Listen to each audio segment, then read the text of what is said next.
Muy buenas tardes a todos los televidentes del Poder de la Salud, del Poder de la Tarde, su toque de queda en términos de programas de salud en República Dominicana.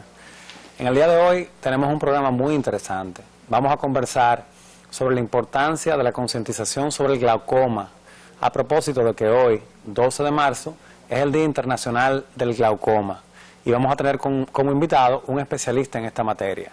De igual forma, vamos a conversar sobre un tema interesantísimo, emergenciología y desastres, a propósito también de la reciente tragedia donde hubieron múltiples pacientes quemados. Entonces vamos a conversar sobre cómo poder manejar un paciente quemado, pero también vamos a hablar sobre qué hacer ante un accidente de tránsito o las diferentes situaciones de emergencia, cuándo acudir a un centro de emergencia, cuál es la diferencia entre una urgencia, entre una emergencia.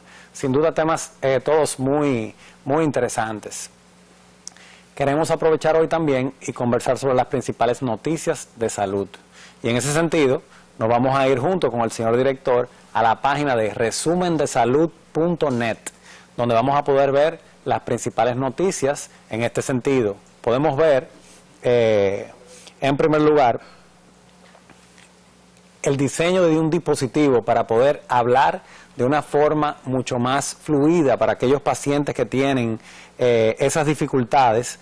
Ahora mismo la ciencia se une, los ingenieros biomédicos, para poder brindar la posibilidad de personas con discapacidad, sobre todo para expresarse, que puedan hacerlo. Es increíble cómo viene avanzando la ciencia en ese sentido y ahí podemos ver en Resumen de Salud esta importante noticia. En ese sentido también crece el mercado de las pólizas de salud, que es algo muy importante, y sobre todo el mercado de las pólizas de salud internacional. Según nos explicó el presidente de la Cámara Dominicana de Aseguradoras y Reaseguradoras, CADOAR, Franklin Glass, presidente ejecutivo del gremio, precisó que las primas de seguro internacional vienen creciendo de forma sostenida, más de un 15%, y hay más de 10 empresas que ofrecen salud internacional con diferentes variables con cobertura mundial, enfocándose sobre todo en lo que son los mercados de Estados Unidos, pero también cada vez más España y Latinoamérica. República Dominicana se está convirtiendo también en un hub de seguros importantes del Caribe y de igual también en un hub de turismo de salud. De igual forma también, otra noticia importante, sobre todo a nivel social, es que distribuyen alimentos, como podemos ver ahí, en distintas comunidades de escasos recursos. Sobre todo la organización no gubernamental estadounidense Battery Reef Alliance, a través de BRA Dominicana, se asoció con la Agencia de Estados Unidos para el Desarrollo Internacional, USAID, para distribuir anualmente 150 toneladas métricas de alimentos fortificados que van a beneficiar a más de 20.700 personas en 19 provincias de República Dominicana. Todo esto a un costo de alrededor de 10 millones de dólares, lo que sin duda representa un buen espaldarazo a los programas sociales del gobierno. Sin embargo, también vemos dentro de estas noticias cómo se denuncian que hay el estado de abandono de algunos hospitales, como el Hospital Municipal de Villamella. En ese sentido se hizo un llamado a las autoridades y actualmente el Servicio Nacional de Salud se encuentra haciendo una evaluación de dicha situación para poder prestar respuesta oportuna ante esta denuncia. También, importantes noticias, se anuncia una jornada gratuita de cirugía reconstructiva. Todas aquellas personas que nacen con labio leporino o con paladar hendido, es importante que tomen en consideración y que vayan a resumendesalud.net para inscribirse en esta jornada, que comienza desde el sábado 13 de abril hasta el sábado 20 de abril. La información nos la ofrece Odette Canario, quien es la directora médica de este importante operativo, que va a comenzar en zonas como San Juan de la Maguana, las Matas de Farfán, entre otras. También podemos ver, dentro de las principales noticias, como les hablaba al principio del programa, que se conmemora el Día Internacional del Glaucoma. Esto es de gran importancia, ya que según la Organización Panamericana de la Salud, el glaucoma es una degeneración progresiva del nervio ocular, siendo la causa más común de ceguera en el mundo. El glaucoma es una enfermedad que no tiene cura, sin embargo, la podemos prevenir y podemos evitar que progrese. Por eso la Asociación Mundial del Glaucoma y la Asociación de Pacientes con Glaucoma impulsan jornadas para detectar a tiempo y para que los pacientes acudan al oftalmólogo de manera temprana. De igual forma, la DIDA, o sea, la Dirección General de Información de Defensa de los Afiliados y la Seguridad Social, está informando la importancia de esta enfermedad. Para eso también, en el día de hoy, vamos a contar con un reconocido especialista, quien nos va a conversar sobre cómo detectar el glaucoma a tiempo, la importancia de realizar evaluaciones oftalmológicas de forma temprana. Sin más detalles, nos vamos a una primera pausa y vamos a regresar con nuestros invitados. No se muevan del televisor. Muy buenas tardes. Volvemos a su programa, El Poder de la Salud, del Poder de la Tarde. Y en esta ocasión, aquí con nuestro compañero, doctor Héctor López. Cambiazo, buenas tardes a todos los televidentes. Ha sido un inicio de semana bastante movida, muchas actividades interesantes. Nosotros reintegrándonos ahora porque el tráfico no nos permitió llegar pues a una hora, digamos que adecuada. Se habló ya Hablamos de las principales noticias del sector salud, pero creo que es importante que el señor director ponga un video de una actividad en la cual estuvimos ayer, que fue el 22 aniversario de Seguros Reservas, donde se anunciaron múltiples innovaciones. En primer lugar, el crecimiento que ha tenido dicha compañía de seguros en los últimos 3 años. Hace 3 años facturaba alrededor de 13.000 millones de pesos. En el 2023 acabó una facturación sobre los 22.000 millones de pesos. Pero sobre todo, y lo más importante de las innovaciones del sector asegurador, en lo que respecta a Seguros Reserva, es que hoy día se están suscribiendo hipertensos y diabéticos. Los hipertensos representan más del 32% de la población adulta dominicana y los diabéticos cerca de un 12%. Y antes, mientras estaban en su seguro, le brindaban cobertura, pero si hacían cambios de seguro, en algunas ocasiones le eran excluidas algunas de estas enfermedades por concepto de preexistencia. Entonces se desarrolló un plan que se llama Just Control, que promueve precisamente y suscribe a pacientes tanto hipertensos como diabéticos, pero que se adhieran a un plan de prevención para ayudar a mantener su salud y evitar complicaciones médicas. Y de igual forma, se habló de lo que fue Turismo Seguro, que fue una iniciativa de la mano de Seguros Reservas, el Ministerio de Turismo, la Asociación Nacional de Hoteles y Turismo Sanadores y también el Banco de Reservas, donde se colocaron alrededor de 400.000 pólizas a todos los turistas que venían a República Dominicana internacionales y se alojaban en un hotel, dando cobertura de hasta $10.000 para medicina de urgencias, pero también para actividades vinculadas al COVID-19. Y otra de las innovaciones mencionadas fue cobertura para vacunas de adultos, que no se tenía antes en el sector asegurador.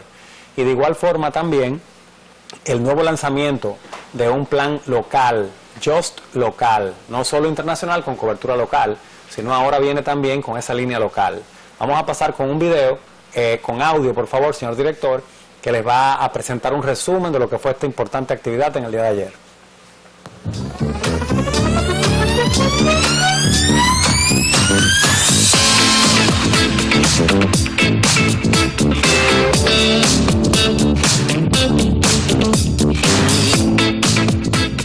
Esta celebración, señores, de este 22 aniversario de Seguros Reservas se manifiesta y tiene un sentido muy especial, y es el haber liderado el más grande e importante desarrollo de negocios en el sector de seguros.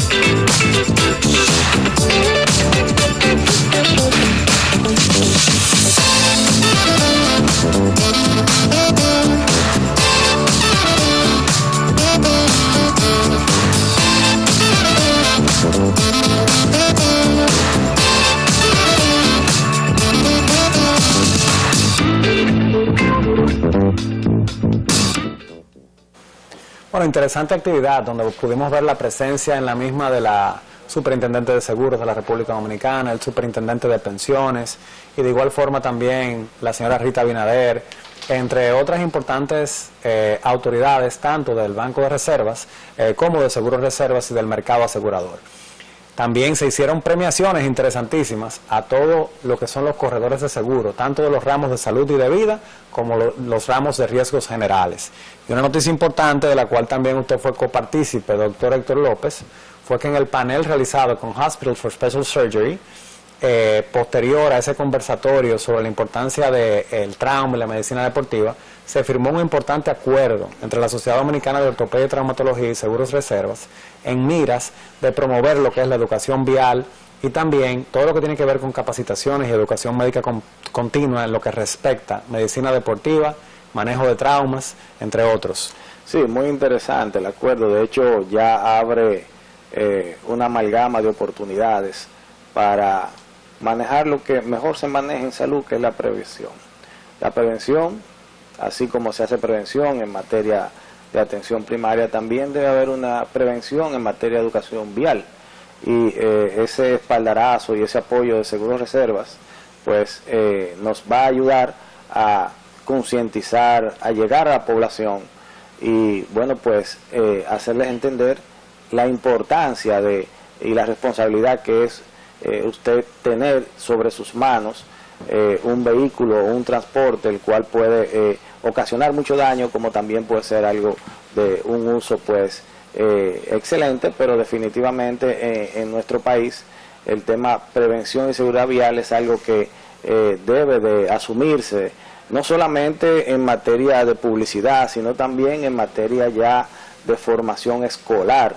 Y siempre hemos abogado por el hecho de que la educación vial debería ser una materia que dan en las escuelas a los jóvenes para que vayan, pues, introduciéndose en ese ámbito de la responsabilidad de buenos modales en materia de educación vial, doctor Cambiaso. Bueno, así es.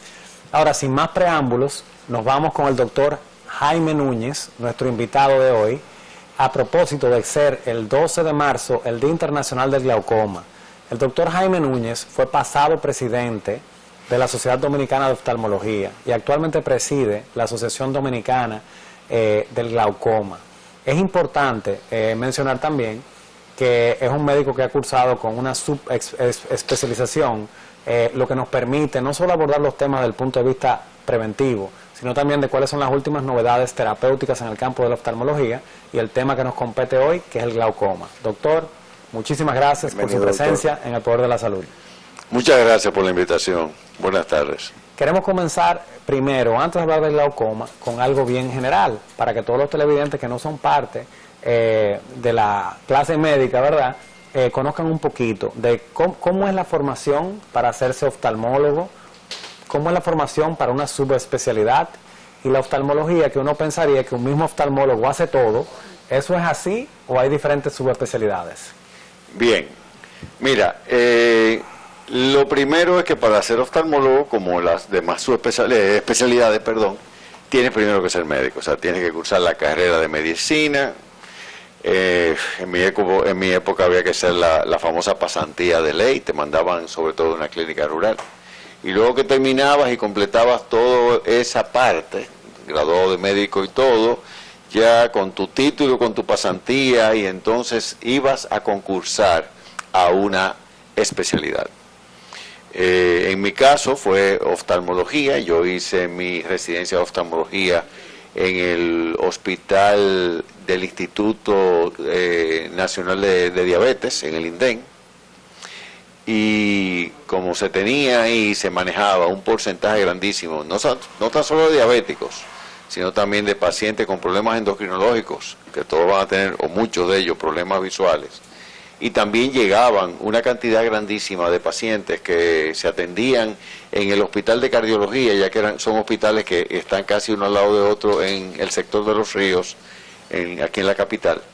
O sea, teníamos un filón de pacientes, una cantidad de pacientes enormes para nosotros poder hacer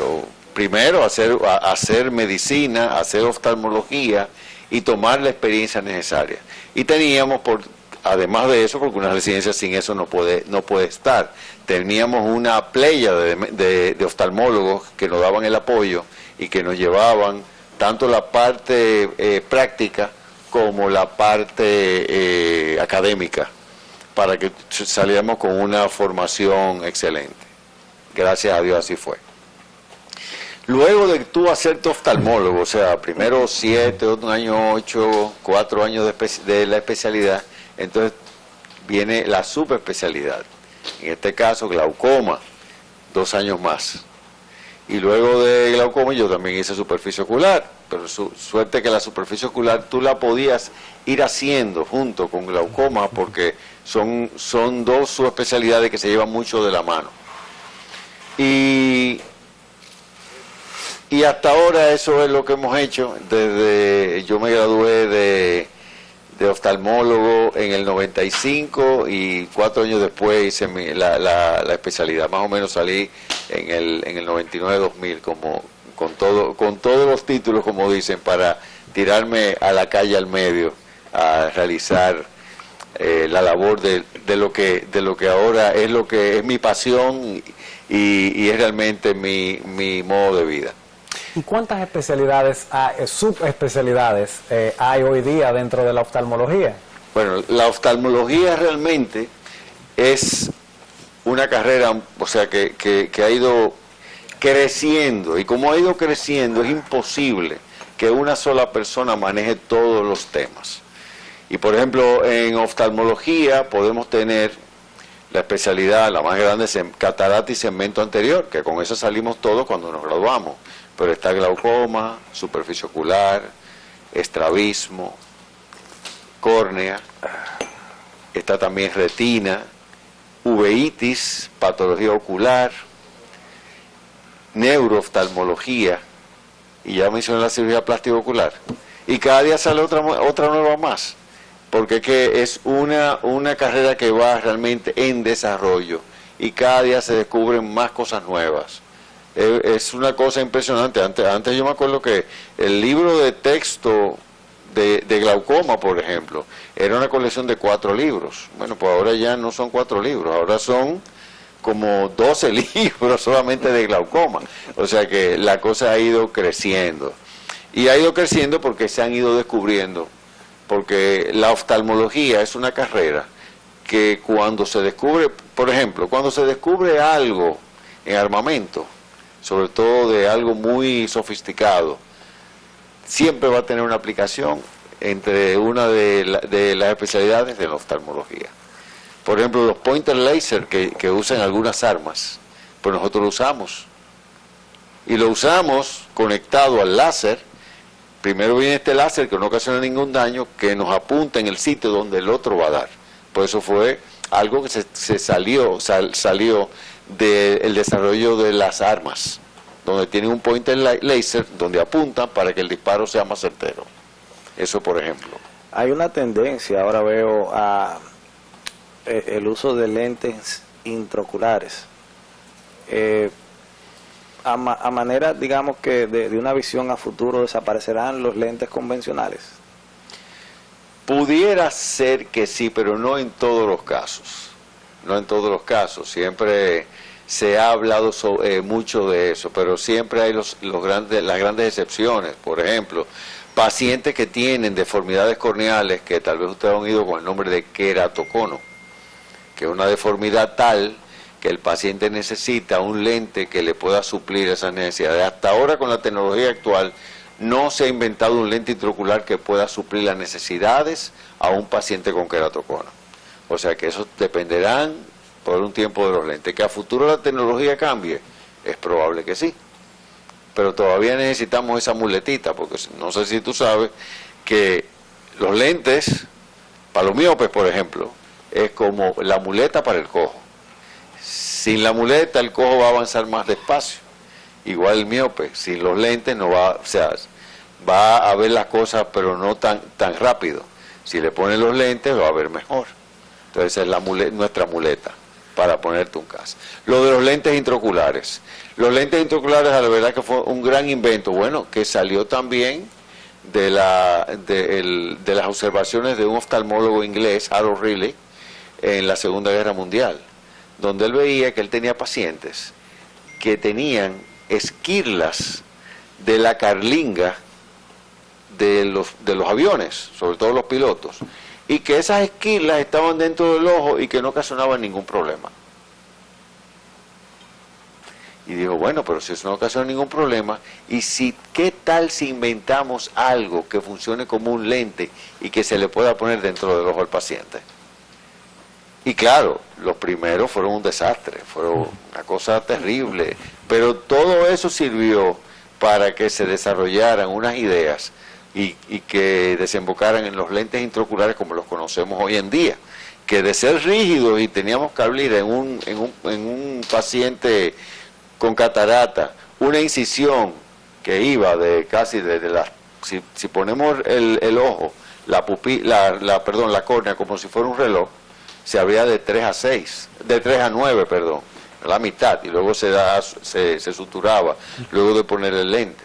Pues ahora se hace una incisión de 2 milímetros, por ahí se entra un equipo, el cual va a facomulsionar la catarata, la va a romper en pedazos, la va a licuar, la va a aspirar, va a limpiar todo, y el lente intraocular va a entrar por esa incisión de 2 milímetros inyectado.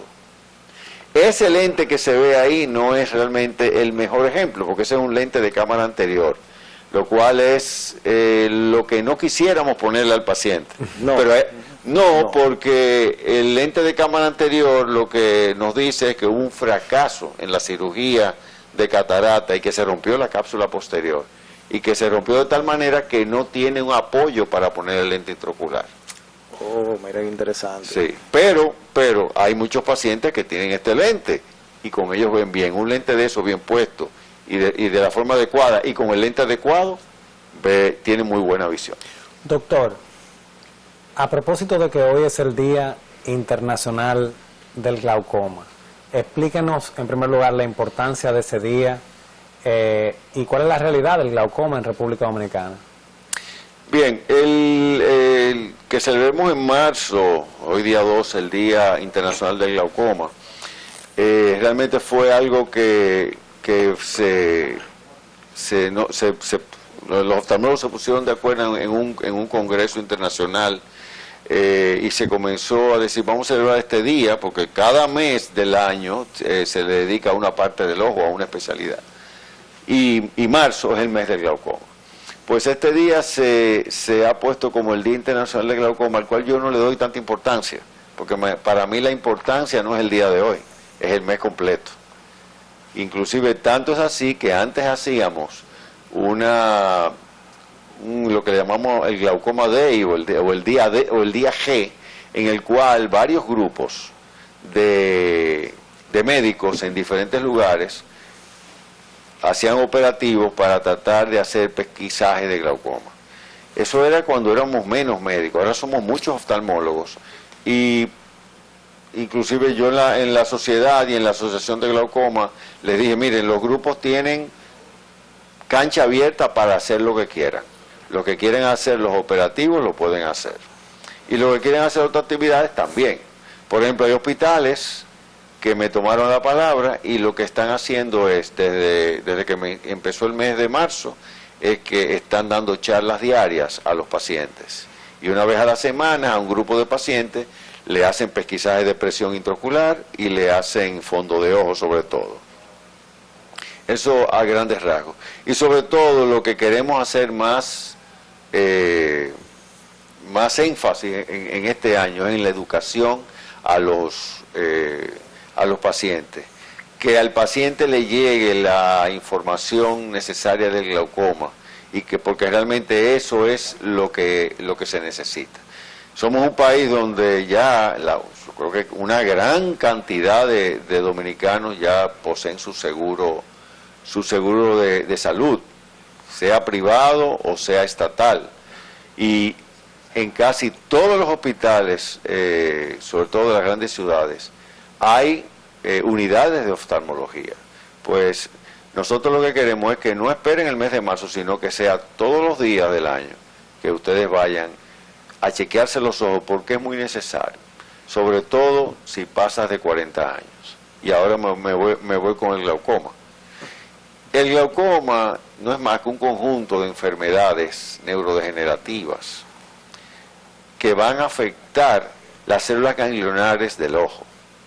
Estas células ganglionares, al afectarse, van a afectar las fibras, la capa de fibras nerviosas del ojo, las cuales forman el nervio óptico. Y como viene en cadena la afectación, eso se va a traducir en una disminución de la visión hasta llegar a la ceguera. El gran problema del glaucoma es que es una enfermedad que no da síntomas. No te da una fiebre, no te da algo en los ojos, no. Muy, muy, muy raro es que un glaucoma te dé algún síntoma. Hay algunos que sí, pero son los menos. Entonces, la única manera de saber si tenemos glaucoma es haciéndonos un chequeo a tiempo. Y por eso hablo de los 40. ¿Por qué de los 40? Bueno, porque los grandes grupos de riesgo son aquellos pacientes que pasan de los 40 años. Hay otro grupo de riesgo que dicen los libros que es los pacientes de raza negra, pero en este país no podemos hablar de raza negra porque todos tenemos el negro detrás de la oreja. O sea, somos una raza mestiza, mezclada. O sea que todos tenemos ese riesgo. También y últimamente se está haciendo mucho énfasis en que personas que son obesas pueden tener un riesgo de tener glaucoma. Que personas que padecen de estrés, ansiedad o depresión tienen un alto riesgo de padecer de glaucoma. Además de esto, hay enfermedades en las cuales están asociadas con el glaucoma, como por ejemplo, enfermedades cardiovasculares, enfermedades del colágeno. ¿Cuáles son las enfermedades del colágeno? Una, por ejemplo, artritis reumatoidea, que es la que la gente más conoce, que la gente, muchos le dicen reumatismo. También enfermedades, por ejemplo, la diabetes, aunque la quisieron sacar, últimamente han salido varios estudios donde dicen que no, que hay que incluirla porque se ha visto que hay un aumento en el riesgo de padecer de glaucoma en aquellos pacientes que padecen de diabetes. También en pacientes con enfermedades pulmonares obstructivas crónicas, por ejemplo el asma. Estos son pacientes que también tienen alto riesgo de padecer de glaucoma. Los pacientes que sufren de hipotiroidismo también. Y te estoy dando un resumen bastante somero de lo que Doctor, bueno, y a la población en sentido general, pueden ver en pantalla los números de teléfono del estudio. Si quieren hacer cualquier pregunta oftalmológica, aprovechen. No tiene que ser solamente de glaucoma, puede ser de cualquier condición visual o ocular, para que puedan hacer en vivo sus preguntas. Aquí en El Poder de la Salud estamos para servirles. Doctor, con relación a las lentillas, que veo que también son muy comunes, uno ir a una farmacia o está viendo uno medio borroso y se compra 3 o 4 lentillas, porque eso es lo que más se pierde, y tiene una aquí en la oficina, otra en la mesita de noche, otra en el carro. Es una buena práctica el uno comprar unas lentillas para uso personal sin haber ido al oftalmólogo. Mira, si tú tienes visión 20/20, que compres la lentilla, y claro, tú pruebas una y vas a ver, bueno, con esta veo bien, con esa te quedas. Daño a los ojos no le producen. Pero claro, cuando tú, por ejemplo, necesitas una lentilla +2 y te compras una +1 porque viste bien, pero comienza a decir que no, yo voy bien ahí, pero va a llegar un momento en que no tan solo te va a faltar brazo, sino que vas a tener problemas en el cuello y vas a comenzar a tener contracturas. Entonces realmente la cosa ya se complica. Hay muchos pacientes que dicen, no, yo voy y compro uno y con ese yo soy feliz. Pero cuando tú vienes, o otros que vienen, doctor, aunque la compré comencé a ver bien, como que luego de un tiempo comencé a ver mal. Claro, cuando tú le haces el examen te das cuenta que realmente el paciente, aparte del +2 para ver de cerca porque tiene 50 años, necesita algo más porque es hipermétrope, un hipermétrope de +1,50, entonces ya no es +2, es +3,50 para cerca que necesita. Entonces, por eso es tan importante, y eso es, vamos a decir, la primera parte del examen. O sea, la refracción es la primera parte del examen, del examen de oftalmología, que debe, o sea, hay que hacerlo porque si no, claro, lo puedes hacer tú, puedes tener un asistente que te lo haga, pero eso es condición vital porque el paciente, ¿a qué va al oftalmólogo? ¿Quiere ver bien? Claro. Entonces, lo primero es saber si es con lente, porque esa es vamos a decir, el primer escalón de la consulta.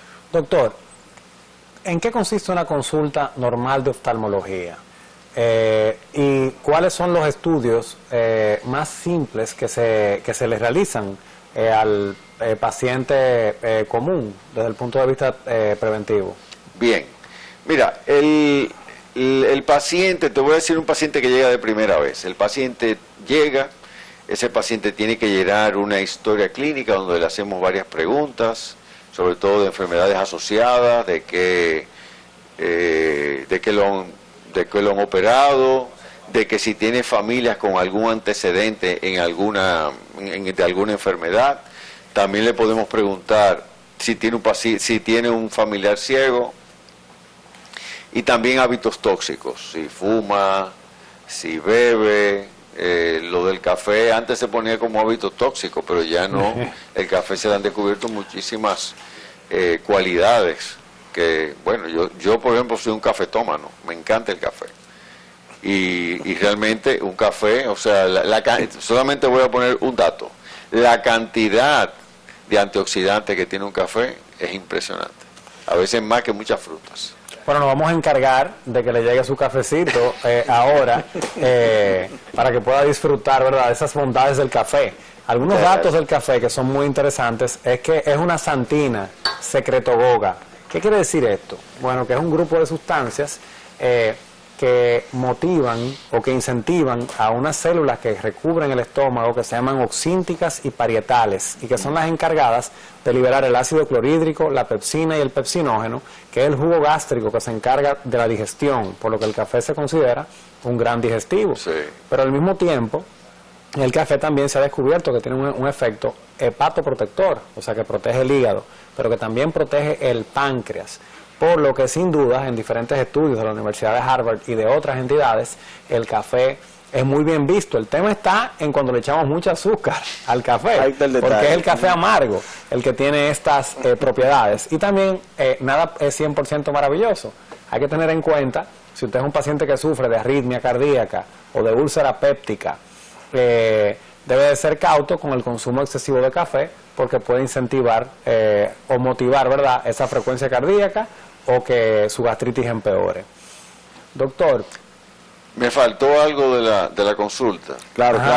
Eso quedó como a ahí mitad. Iba con lo de los estudios también, porque Sí. me interesa esa parte. Sí, mira, luego que el paciente pasa, lo primero que se le hace es una refracción. Eso de que si ve 20/20, 20/40, lo que sea. Y primero una agudeza visual, luego la refracción. No, pero espérese un momentico, vamos al paso. Sí. Eso es cuando uno le pone la letrica grande y la letrica chiquitica. Exactamente. Explíquenoslo de manera bien Esa práctica. tortura. Exacto. Esa tortura Normalmente Los pacientes hacen comenzamos. trampas generalmente. Se la prende, primero se la se paran prende. cerquita para ver la chiquitica. Pero hacer trampa en el estudio. Hay Se la muchas formas prende. de uno engañarle también. Sí. Porque olvídate, nadie va a saber más que el médico. Claro. Y tú se las subes, se las bajas para tú, porque tú a veces tú te das cuenta que te están engañando. O hay algunos que te quieren engañar pero no saben leer. Entonces tú dices, uno lo trata de una manera cortés y le dice, mire, mejor le voy a poner números, yo creo que usted le va más con los números. Disculpe, doctor, que tenemos una primera llamada en línea. Muy buenas tardes. Su pregunta, por favor. Buenas tardes. Buenas tardes, está en el aire. Su pregunta, por favor. Buenas tardes. Su pregunta, por favor. Buenas tardes. Sí, le escuchamos, su pregunta está en el aire. Buenas tardes. Buenas tardes, por favor. Preguntarle al doctor. Escúchelo por el Preguntarle al teléfono. doctor Baje el que si la televisor, por tiomás, favor. que si la tiomás sirve para glaucoma, la gota, tiomás. Que si la gota Tiomás sirve para el glaucoma. Tiomax. Debe tener otro nombre, pero no Tiomax. No hay gota que se llame Tiomax. ¿Será Timox? Bueno, se cayó la llamada. Bueno, independientemente, es importante de que si va a utilizar unas gotas para glaucoma, sean recomendadas por su oftalmólogo especializado en glaucoma. Prescrito por el oftalmólogo. En ese sentido, doctor, ¿dónde está su consulta? Si alguien quiere acudir a su consulta, ¿cuáles son sus redes sociales, su número de teléfono, o dónde lo contactan? Mi consulta está en la calle Fran Félix Miranda 48, en el sector Naco, en el Instituto de Ciencias Visuales de las Américas. Al teléfono, me pueden contactar al teléfono 809-565-3192. Doctor, ¿y la zanahoria? ¿Verdad que la zanahoria? Eso hay que preguntarlo, porque estamos en el aire y hay mucha gente que no está viendo y dice, yo no voy para el oftalmólogo, yo prefiero beber mi jugo de zanahoria. Y dicen que nunca han visto un conejo con lentes. Exacto. Yo tampoco he visto un gato con lentes, pero bueno, los conejos tienen esa fama. Tenemos una llamada. Sí. Buenas tardes. Su pregunta, por favor, está en el aire. Buenas tardes. Sí, buenas tardes. Hágame el favor, yo quiero preguntarle al doctor que yo tengo, que no veo casi Su pregunta, por favor. Que yo no veo casi y boto mucha agua de los ojos y tengo la vista muy empañada, que si me puede recomendar algo, si eso es la otra enfermedad que le sale a la gente en los ojos, que no es glaucoma, es la catarata. Entonces me dice que catarata que yo tengo y tengo miedo de operarme ese asunto, porque yo he visto mucha gente que ha quedado ciega de eso. ¿Usted me puede recomendar algo, si me opero o no? Porque no veo casi y la vista empañada y mucha agua por los ojos boto, principalmente en la mañana, todo el día entero con los ojos llenos de agua. Gracias. ¿Me puede decir algo que yo lo oigo por la televisión? Gracias por su llamada. Bueno, catarata es la primera causa de ceguera a nivel mundial. Eso es lo primero. Esta se va a hacer más frecuente, va a comenzar a aumentar en su frecuencia después de los 65 años. La catarata no es más que una opacidad del lente natural del ojo, que es el cristalino. Se va opacificando y es como que tú tengas un vidrio que se va ensuciando y un momento en que ya tú ves muy poco o no ves nada. Lo mismo pasa hacia adentro. O sea, el paciente, los ojos decía Da Vinci que no son más que el espejo del alma. Bueno, pues el paciente no puede mirar hacia afuera, no puede ver lo que le circunda.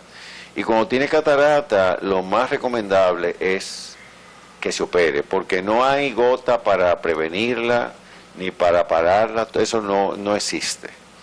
Ella habla también de que bota mucha agua de los ojos.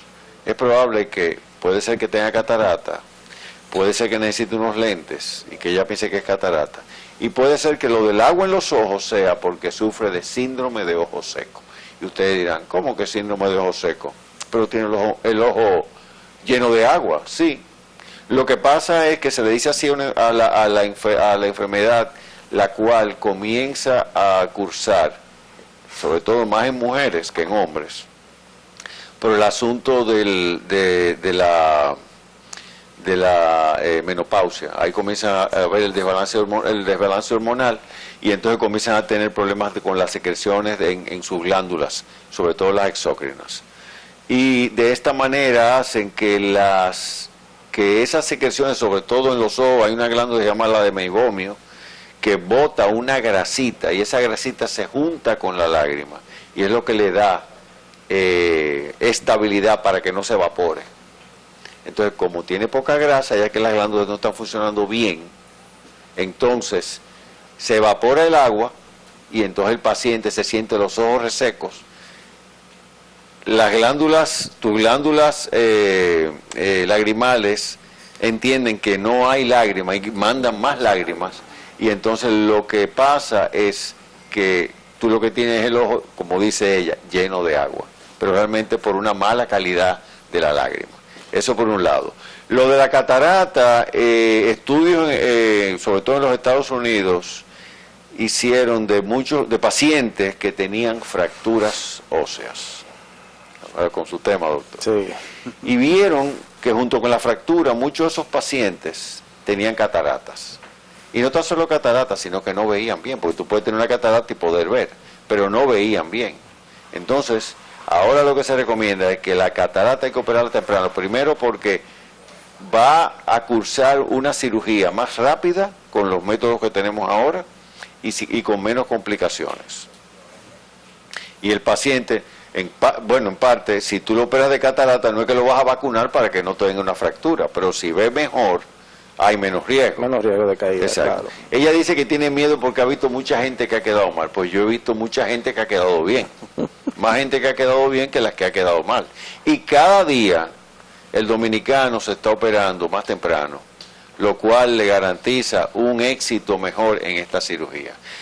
Estamos hablando de una cirugía que el paciente entra, se le ponen 2 gotas de anestesia, luego se le pone algo de anestesia dentro del ojo, cuando se abre para hacer la cirugía, se opera, no lleva suturas, o sea, se le pone su lente, no lleva suturas ni lleva parcho, y se va para su casa. No hay que internarlo, no, es totalmente ambulatoria. O sea, estamos hablando de una cirugía con la tecnología que tenemos en el país, y no es que la tenemos nada más en Santo Domingo, la tenemos en Santo Domingo, en La Romana, en Higüey, en Santiago, en Puerto Plata, en muchísimos sitios ya. Y tenemos muchos oftalmólogos muy capaces de hacer esas cirugías y otras más complicadas. ¿Tenemos banco de córnea en el país? Tenemos banco de córnea, lo que no hay es cultura de donación de córneas. Eso es un problemita ya que hay que trabajarlo con las personas, o sea, lo de la donación, porque todavía hay la creencia de que cuando tú donas una córnea, el médico la está vendiendo. Y realmente la córnea, quitársela, en este caso a un cadáver, que la haya donado, con papeles, porque es con papeles que hay que donarla, llevarla a un banco de córneas y hacerle a ese paciente todos los estudios que hay que hacerle para decir que esa córnea está garantizada para un trasplante, tiene un costo. Entonces, al paciente lo que se le está cobrando cuando va a un banco de córneas realmente son los costos y los gastos que se han incurrido para que esa córnea esté potable para que él la pueda usar. Bueno, tenemos otra llamada en línea. Por favor, señor director, pase la llamada. Está en línea, está en el aire su pregunta, por favor. Tenemos otra llamada en línea. Por favor, señor director, pase la llamada. Está en línea, está en el aire su pregunta, por favor. Tenemos otra llamada en línea. No se escucha. Bueno, vemos que hay ciertos temitas ahí con las... vamos a continuar haciendo las preguntas por aquí, por la vía de Sí, WhatsApp. buenas. ¿O vamos a darle otra oportunidad? Buenas. Buenas tardes. Sí, buenas. Está en el aire su pregunta, por favor. Sí, tengo una pregunta para el doctor. Proceda. Dígame. Haga su pregunta, por favor. Sí, mire, a mí me intervinieron de una cirugía en ambos ojos de catarata. De un ojo hace aproximadamente 2 meses y del otro ojo hace aproximadamente 1 mes. Pero ¿qué pasa? Del primer ojo, que fue el izquierdo que me operaron, que hace 2 meses, me siento a veces mucho lagrimeo, me duele mucho el ojo, a veces en la parte, en los párpados, me siento como si tuviera una hinchazón o un hematoma ahí en el párpado de abajo, del ojo izquierdo. Y en la parte derecha del ojo izquierdo me siento como si tuviera algo, como eso que le ponen a los caballos, que uno no puede mirar para los lados. Y tengo esa dificultad. Inclusive yo fui donde el oftalmólogo que me hizo la cirugía y le dije que tenía problemas de ese ojo que me estaba molestando. Y él me chequeó, me hicieron los estudios que hacen de rigor y me dijo que no, que eso estaba bien. Y que siquiera poniéndome una gota ahí que se llama Nevaná y otra Vigavesa. Pero me está molestando todavía. ¿Sería el lente intraocular que está roto o algo así? Es mi pregunta, doctor. Gracias Bien, por su pregunta. muchas gracias por su pregunta. Mire, realmente el decir que es por una causa u otra sería algo temerario de mi parte. Normalmente los que estudiamos ciencias, para dar un diagnóstico en este caso es con la evidencia. O sea, pudiera hacer muchísimas cosas. Por ejemplo, usted se queja de que se siente que el ojo se siente reseco que le molesta. Usted pudiera estar causando también con un síndrome de ojo seco en ese ojo. O también puede tener una enfermedad de la superficie ocular, en la cual hay alguna glándula comprometida que no está funcionando bien. O sea, hay muchas causas que pueden producir el que usted se sienta de esa manera. O sea, lo ideal es hacerle un examen y entonces decirle lo que hay. Muchas veces también se ven muchas molestias en pacientes que usan gotas de forma crónica. Porque, como decía un profesor que yo tenía de inmunología, él decía, los venenos que les recetamos a los pacientes le curan unas cosas, pero le pueden dañar otras. Que conste que nosotros no recetamos veneno. Él se refería así a los medicamentos, realmente, porque los medicamentos tienen efectos secundarios y esos efectos secundarios pueden ser varios. Por eso es que quien tiene que recetar el medicamento es un médico, porque está familiarizado con la acción del medicamento y los efectos secundarios que pudiera tener. Bueno, nos encontramos conversando con el doctor Jaime Núñez, quien es presidente de la Asociación Dominicana de Glaucoma, con un tema muy interesante. ¿Cómo podemos prevenir el glaucoma? Y existen algunos avances en términos de glaucoma en cuanto a terapias, futuro, etcétera. Tenemos una llamada en línea, vamos a responder esta llamadita y después nos vamos con la pregunta del glaucoma. Buenas tardes. Está en el aire su pregunta, por favor.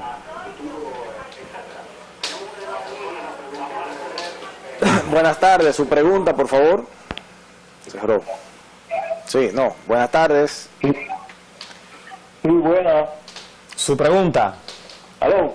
Sí, le escuchamos. Su pregunta, por favor. Sí, estaba preguntarle al doctor que, sí, buena, que yo estaba, buena tarde.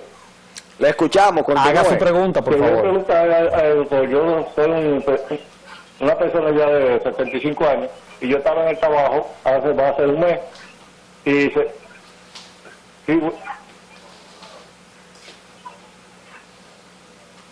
le estoy hablando. Le escuchamos. Le estoy hablando y se me fue la vista así de un pronto.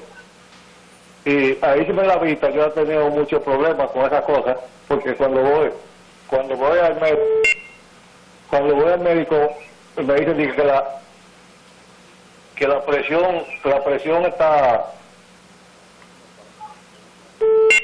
y que la presión siempre la presión del ojo está alta. Y me recetan una gota y que me dicen que para bajar la presión. Que esa que estaba preguntando una ahorita de la gota, la Tiomás, esa yo la tengo, esa gota, la estoy usando. Y es así mismo, Tiomás. Sí.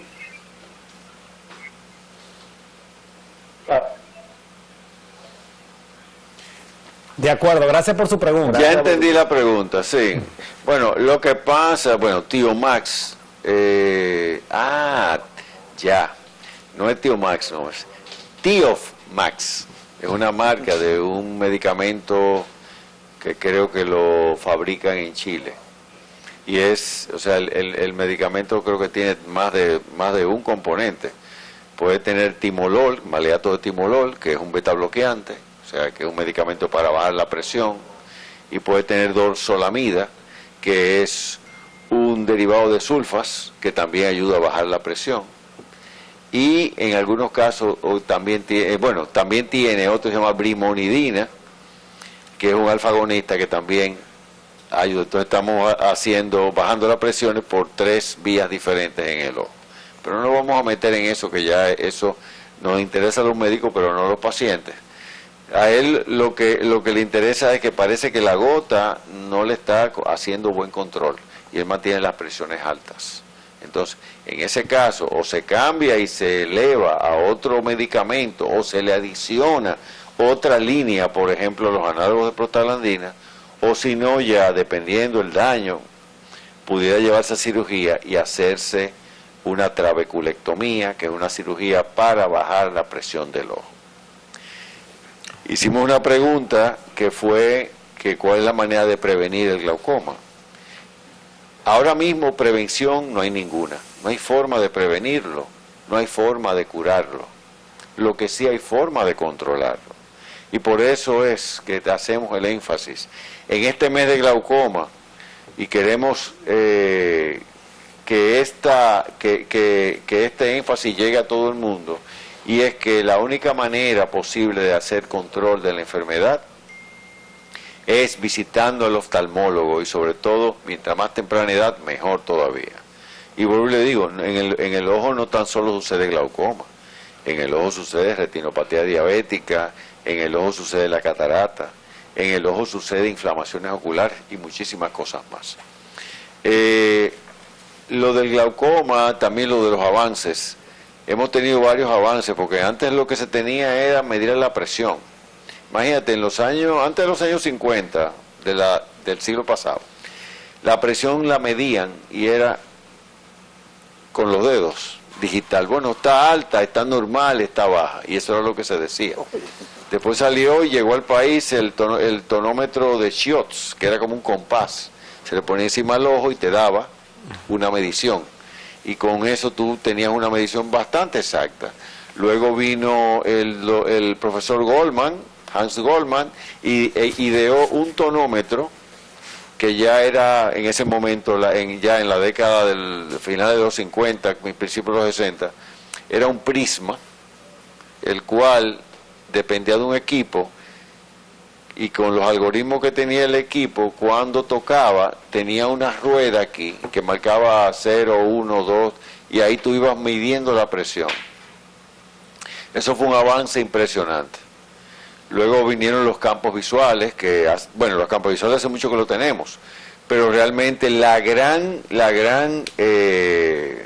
revolución de los campos visuales comienza a finales de la década de los 80, que eran campos visuales computarizados, que te daban en una pantalla, en un sitio cerrado, era como una media luna, y tú estabas en un cuarto cerrado a oscuras, con un botón, y te ponían una serie de luces de diferente intensidad y de diferente tamaño, y tú cada vez que la veías, mirando un punto céntrico, tenías un mando que le ibas dando cada vez que tú veías alguno.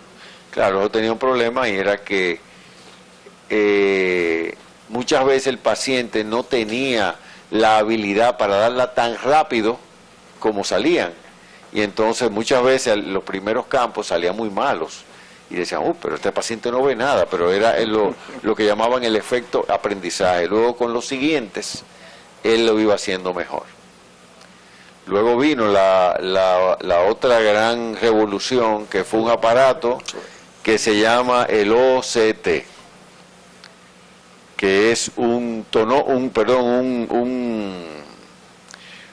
equipo que lo que te hace es una tomografía de la retina y de sus 10 capas. Y ahí tú puedes notar cuál es la que está alterada. Al principio era muy rudimentario, pero luego se han ido perfeccionando. Eso usa la tecnología del microscopio espacial Hubble, que por interferometría óptica tú puedes tener y verificar el grosor de la capa de fibras nerviosas, la cantidad de células ganglionales que hay en la mácula, que son las primeras que se afectan, y también la excavación, qué tan grande y qué tan profunda es. Eso fue ya lo más grande que se pudo haber visto. Era tal que la primera vez que yo vi el equipo, yo pensé que era mentira y que me estaban engañando, porque era que en cuestiones de 20 segundos te daban una información que para tú tenerla necesitaba horas de exámenes con el paciente. Entonces eso mayormente ha sido los grandes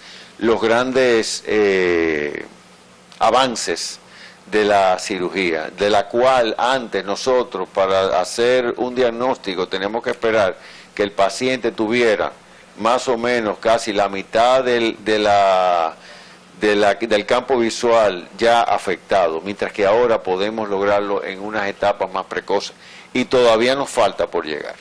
Hay otros grandes avances que se han visto ahora, y es lo que estuvimos hablando al principio antes de salir al aire, que es la microbiota. La microbiota no es más que la flora de bacterias beneficiosas que tenemos en diferentes sitios del cuerpo. Esta microbiota puede estar, la que la gente más conoce, la flora intestinal, pero también la tenemos en la boca, la tenemos en nuestro aparato urogenital, la tenemos en la piel, pero también la tenemos en la superficie del ojo.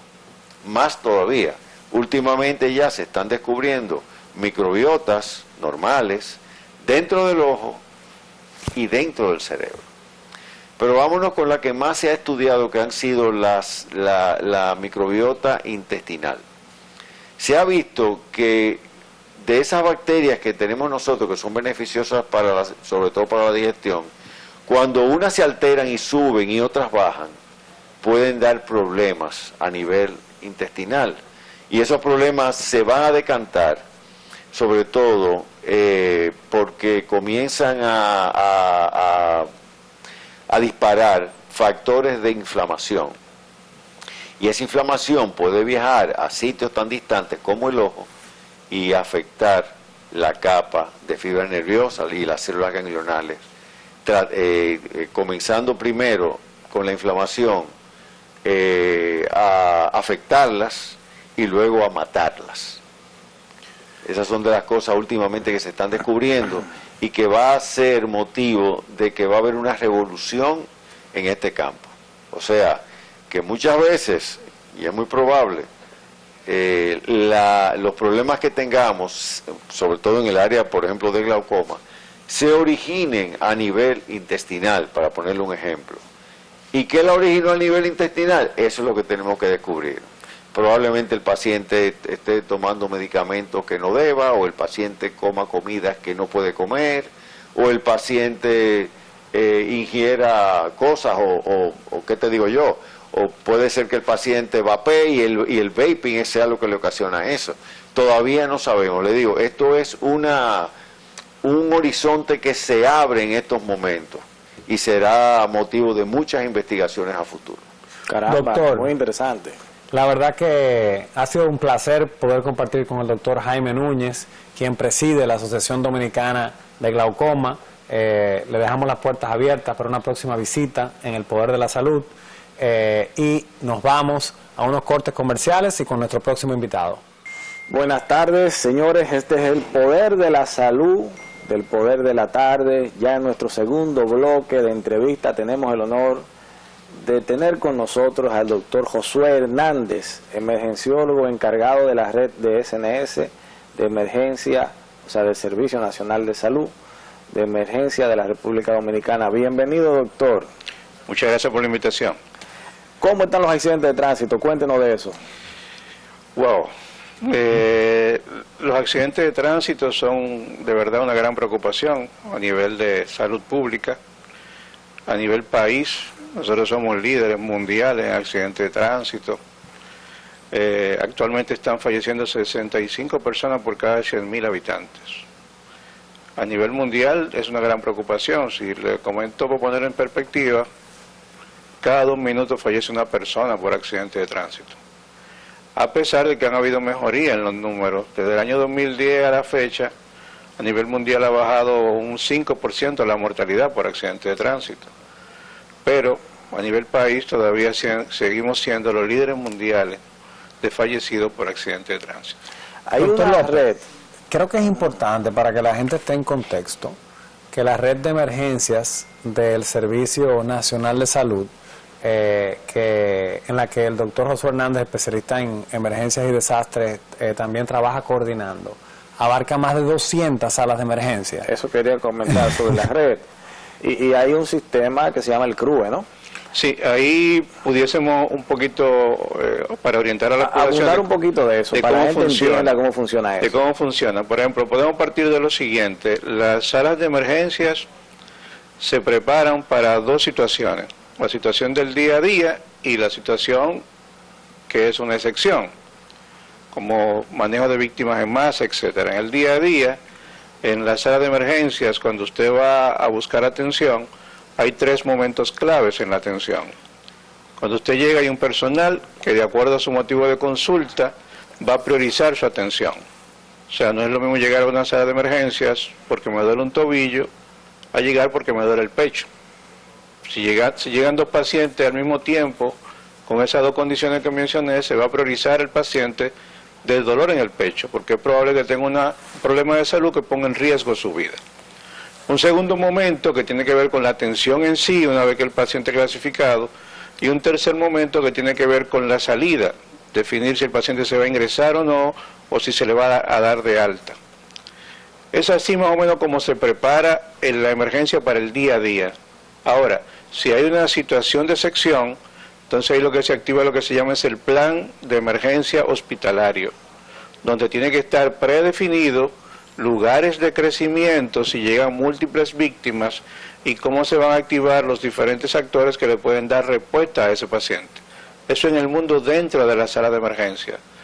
Fuera de la sala de emergencia, lo que uno llama la prehospitalaria, ahí ya hay elementos que se toman de lo que se llama sistema de comando de incidente, que es una estrategia que sirve para actuar ante problemas simples del día a día o problemas de gran envergadura. ¿Qué significa eso? Tiene diferentes pasos.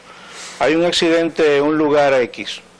A ese lugar se mueven personas que tienen la capacidad de hacer un diagnóstico de qué pasó en la zona e inclusive hacer una estabilización inicial de ese tipo de pacientes. Y desde ahí generar una integración con todo lo que es la red de atención en relación a si hay pacientes ahí que necesitan un determinado tipo de atención, a qué centro médico, a qué centro de salud, a qué hospital se puede derivar ese paciente de acuerdo a la situación que se presentó. Por ejemplo, recientemente tuvimos unos casos de pacientes grandes quemados. La red tiene que identificar cuáles centros dentro del país están especializados en ese tipo de pacientes, aunque el manejo inicial de un paciente quemado se puede dar en cualquier emergencia de la red. Tenemos ya un sistema de atención prehospitalaria, que es el conocido 911. Ya esos tiempos, es una pregunta que bueno, me gustaría pues que se pusiera en contexto. Ya no se ve ese abarrotamiento en los hospitales grandes, sino que ya con el sistema 911 eso ya se ha regulado y hay como una distribución en base a la capacidad instalada y a un sistema de coordinación, o eso todavía continúa ocurriendo de que todo llega al hospital grande y saturan el hospital grande, los servicios colapsan y entonces vienen los problemas ya con relación a la atención de salud.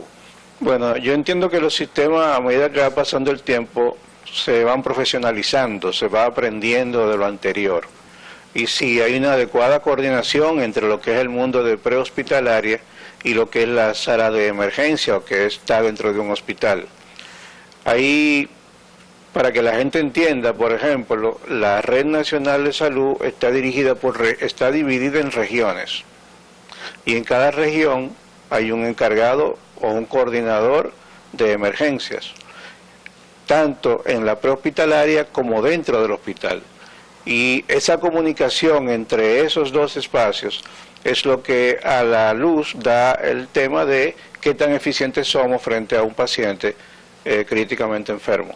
Ya ahí hay cosas que van a hacer la diferencia en relación a si somos tan eficientes o no, que tiene que ver con el lugar del accidente, tipo de accidente o de situación que se presente, disponibilidad en ese momento de todos los recursos que necesitemos para dar respuesta a esa emergencia.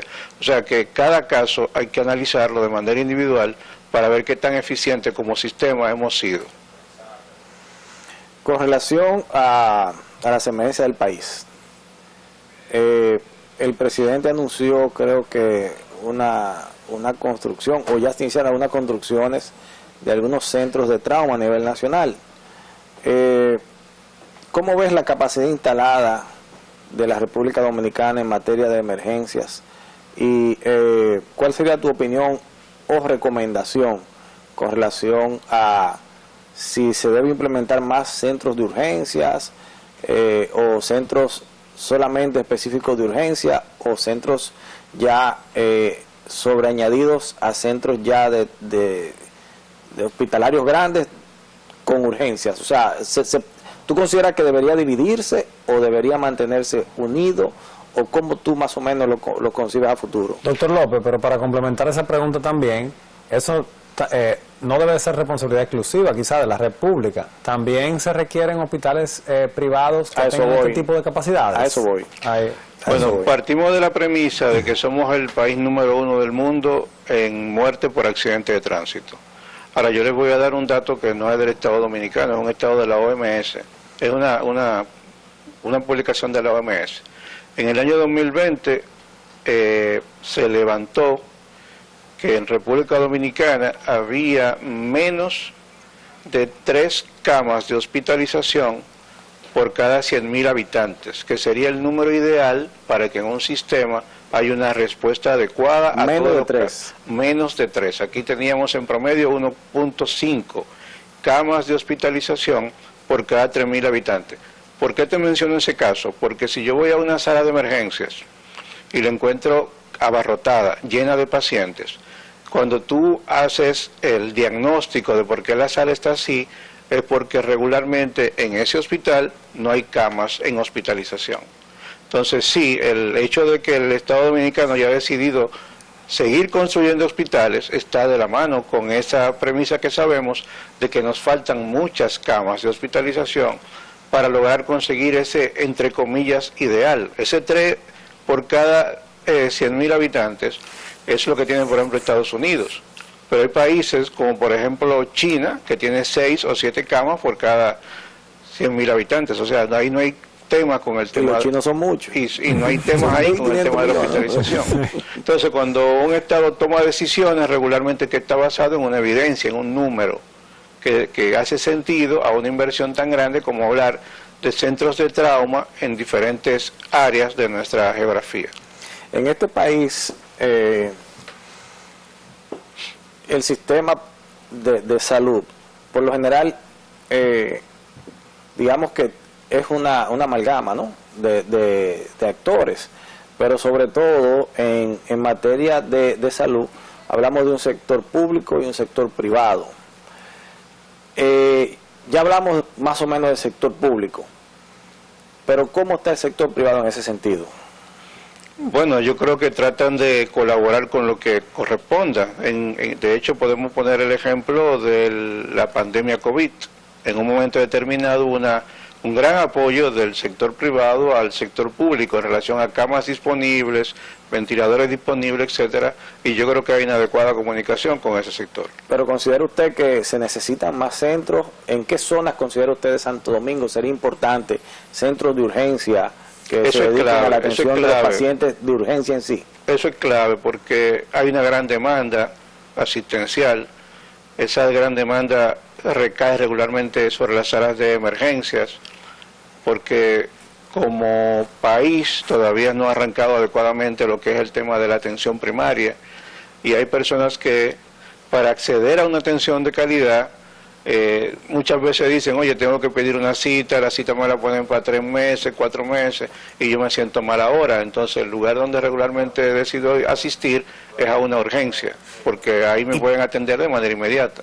Pero en adición a eso, porque le da 100% de cobertura su también seguro de salud, el sector asegurador, y eso hace que muchas veces las emergencias estén colapsadas, pero no de pacientes que realmente su vida está comprometida. Y ahí hay un número importante, y la gente debe de conocer eso. De cada 100 pacientes que van a una emergencia, menos del 30% tienen una emergencia real. Hablando que de cada 100 pacientes, 70, 80 pudieron probablemente haber sido vistas en una consulta ambulatoria. Oye, increíble también. De acuerdo. Bueno, doctor, cambiando un poquito el tema ya de los accidentes de tránsito, pero siguiendo la misma línea, hemos visto como hace unos días ha habido una gran tragedia que pone al desnudo una realidad importante, y que es que tenemos que seguir fortaleciendo nuestro sistema de salud, no solo en atención prehospitalaria, sino en atención hospitalaria, no solo en atención primaria como mencionabas, sino inclusive en atención de alta complejidad. Y nos vamos al tema específico de los quemados, que no solo en República Dominicana, en múltiples países del mundo hay un déficit importante de unidades de quemados, en primer lugar por su alta complejidad, por su alto costo, por todos los especialistas que intervienen, por la carencia que muchas veces hay también de hemoderivados, de banco de tejidos, entre otros. cómo se debe abordar el paciente quemado y qué recomendaciones podemos hacer de cara al país para que se unan el sector público y el sector privado para fortalecer nuestra capacidad de respuesta ante estas situaciones. Hay que seguir haciendo hincapié en el tema de la prevención, de contar con espacios seguros, y si vamos a manipular elementos que pueden provocar lesiones en la persona, que sean manejados por profesionales. Tuvimos un ejemplo reciente en Salcedo, pero también podemos poner el ejemplo un poquito más complejo de lo que pasó en San Cristóbal, de esos múltiples pacientes que se generaron después de una gran explosión. Ahí la red de salud actuó distribuyendo adecuadamente a los pacientes a los diferentes espacios donde podemos recibir este tipo de pacientes. Importante lo que les decía al principio, un paciente quemado, gran quemado, regularmente va a terminar en una unidad de quemados, pero su tratamiento inicial, que está relacionado con apoyo de la vía aérea, si corresponde, intubar al paciente porque no esté ventilando adecuadamente, uso adecuado de volúmenes o líquidos adecuados para hidratarlo, el manejo del dolor, el manejo de las heridas, regularmente se puede hacer en una emergencia convencional, y una vez el paciente es estabilizado, trasladarlo a una unidad de quemados, donde también tenemos limitaciones, porque el número de camas a nivel país son pocas, y tú acabas de dar en el clavo en el sentido de por qué. El día cama de un paciente gran quemado es altamente costoso. Por eso regularmente las unidades de quemados en cualquier país del mundo dependen directamente del estado donde haya pasado la tragedia. No, y también los costos, ¿verdad? Que es un elemento a tomar en consideración. Claro. Hemos visto que de manera muy firme el gobierno ha dicho de que en adición a las unidades de quemados que tenemos en República Dominicana, inclusive, producto de esta tragedia, si algún paciente pudiera requerir una atención especializada con la cual no contemos, se estaría en la disposición también de trabajar refiriendo a estos pacientes a otros países. Desde ya hay una buena capacidad instalada en pacientes quemados en naciones como es el caso de Colombia, como es el caso de Argentina también, y el propio Estados Unidos, en lo que es Florida. Pero creo que la comunidad médica en este sentido debemos de unirnos y debemos de también buscar alternativas para cómo se puede desarrollar también una unidad de quemado pública-privada. Ahora está muy en boga el término de sinergias o alianzas público-privadas. Creo que fuese una posibilidad desarrollar una alianza local, una alianza internacional, para comenzar a abordar esta problemática de una óptica distinta y de una óptica aún más colaborativa. De algo que se habla poco también cuando ocurren estos casos, de la gran solidaridad que hay en el sector salud. Yo puedo poner el ejemplo de San Cristóbal, por ejemplo, que tuvo una magnitud mayor a lo de Salcedo, donde cuando llegamos al hospital, donde llegaron la mayoría de los pacientes, que fue en el hospital Juan Pablo Pina, ahí había recurso humano que se trasladó desde otras ciudades a dar apoyo. Entonces eso es clave en nuestro sistema, que en ese punto vimos qué tan solidario es el recurso humano de salud en este país. Así es. Una pregunta, doctor. En cuanto antes, hace par de décadas, las emergencias del país estaban llenas de médicos generales. Hoy vemos cómo eso ha cambiado y cómo se ha importantizado el rol de los especialistas en emergenciología y desastres. Sí. Y eso no solo ha impactado en que en los momentos más cruciales, a veces en la primera hora, es que se decide si un paciente se le puede dar un tratamiento específico para un accidente cerebrovascular o para un infarto agudo del miocardio, o si un paciente tiene una emergencia quirúrgica o no. Y precisamente ese grado de expertise ayuda a que una decisión sea certera, pero que también sea oportuna en cuanto al tiempo. Pero mucha gente no conoce de que también las emergencias se gestionan de una forma distinta, de que hay un sistema de clasificación o de triaje dentro de las emergencias. Explíquenos un poquito, de una manera bien práctica, para que el televidente común comprenda cómo se maneja una emergencia y entienda que por qué a veces va un señor que le duele el dedo de un pie y espera 4 horas y ve otro que entra y lo atienden de inmediato porque tiene un dolor en el pecho. Es así. Lo primero es que la gente entienda qué significa un emergenciólogo. La medicina de emergencias es una especialidad médica que dura 4 años para la formación y es una respuesta al estilo de vida actual en el que, valga la redundancia, vivimos. Usted no puede tener en una sala de emergencias al mismo tiempo un pediatra, un cardiólogo, un neurocirujano, un ortopeda, no puede tener todos los especialistas al mismo tiempo en la sala, pero sí puede tener un profesional entrenado en estabilizar las emergencias de todas las demás especialidades. Eso es lo que hace un emergenciólogo. ¿Cómo lo hace un emergenciólogo? Bueno, partiendo de la base que yo no tengo cientos de camas para ver a todo el mundo a medida que va llegando, que la respuesta que yo tengo en camas o recursos humanos tengo que distribuirlo de manera adecuada, tiene que haber un sistema de cómo yo organizo mi respuesta. Por eso le comentaba ahorita que hay 3 momentos claves en emergencia y el primer momento es cómo entran los pacientes para ser atendidos. En República Dominicana nosotros utilizamos una estrategia que se llama triaje de Manchester, que le da un color al paciente para priorizar su atención de acuerdo al motivo de consulta. O sea, no es lo mismo llegar inconsciente a la emergencia que llegar caminando. No es lo mismo llegar con dolor de pecho que con dolor en una rodilla. Entonces, los médicos y enfermeras de la sala se entrenan para identificar tempranamente al paciente que amerita atención de emergencia. Y ahí hay una diferencia en el concepto entre lo que es una emergencia y es una urgencia. Una emergencia para nosotros es algo que puede poner en peligro tu vida, o un órgano, o un miembro, y tú tienes que hacer algo rápidamente para evitar que tu vida, ese órgano o miembro, quede lesionado o dañado definitivamente. Y eso tiene que hacerse en un corto periodo de tiempo, minutos y no más allá de 1 hora. Una urgencia puede ser cualquier cosa que te pasó de manera súbita, de diferente causa, pero que tu vida no esté en riesgo en ese momento. Pero lo ideal es que se haga algo ideal dentro de las primeras 6 horas.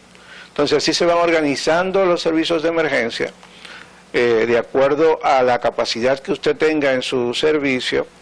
Y nosotros siempre decimos, si usted quiere mejorar el trabajo que se hace en un hospital, desde el punto de vista de calidad de atención y qué tan oportuna es la misma, el lugar por donde debe de comenzar es por la sala de emergencias.